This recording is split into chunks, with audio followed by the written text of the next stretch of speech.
Ouais, il s'allume. Incroyable.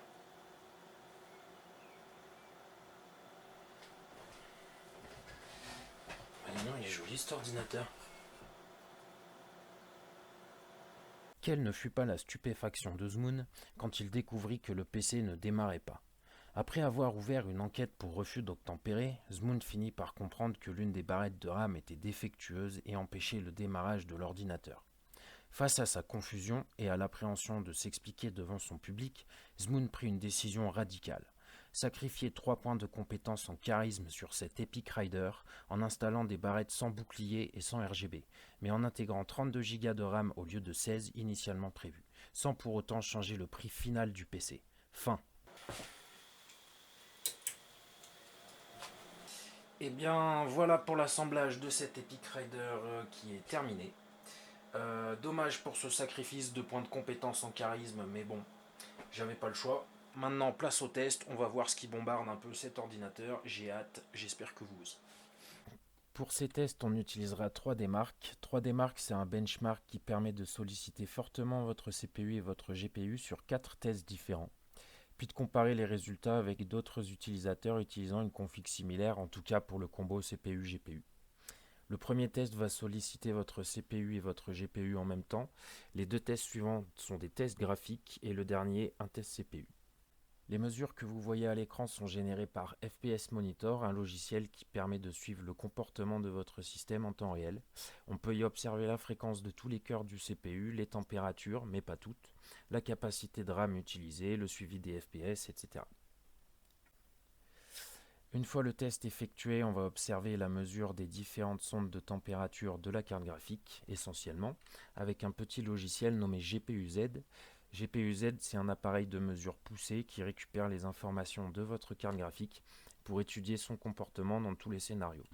Il permet également de connaître l'identité de sa carte graphique, c'est-à-dire le nom du GPU, la version du VBIOS, la date de parution, etc.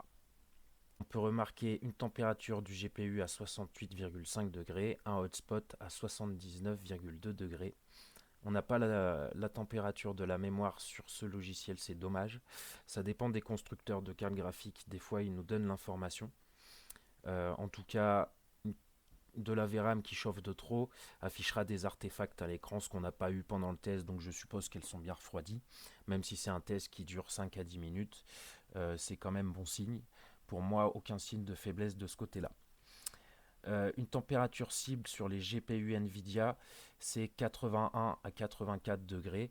Donc une température cible, ça veut dire une température à partir de laquelle une carte graphique va commencer à réduire ses performances pour ne pas surchauffer. Donc on est dans les clous, on ne dépasse pas 70 degrés pendant le test. Le hotspot, qui est le point le plus chaud du GPU, lui ne dépasse pas les 80 degrés, ce qui est une bonne nouvelle également. Il faut savoir qu'il faut éviter d'avoir un delta plus grand que 15 entre la température GPU et la température du hotspot. En regardant la courbe de ventilation, je me rends compte qu'elle n'a pas atteint son maximum.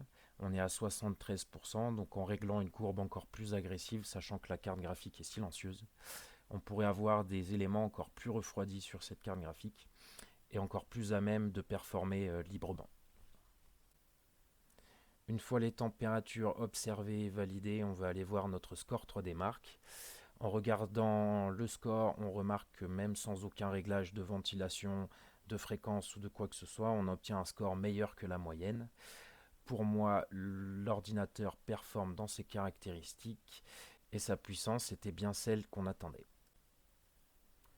Enfin, pour le dernier test, on va utiliser OCCT. OCCT, c'est un logiciel qui pousse vos composants à fond, c'est-à-dire à 100% de leur capacité. Et on va observer la stabilité du système. Sur un système qui jusque-là ne présente aucun signe de faiblesse, je fais un test d'environ 10 minutes. Si j'ai des doutes ou une ambiguïté, je pousse à une demi-heure, voire une heure. Finalement, le composant principalement testé dans cette manip, c'est l'alimentation. L'alimentation qui est censée fournir le jus nécessaire à tous les composants dans tous les scénarios. Au bout de 10 minutes, je remarque aucune instabilité, aucun crash, aucun reboot. Pour moi, les tests sont validés. Je déclare cet Epic Rider officiellement prêt à rider.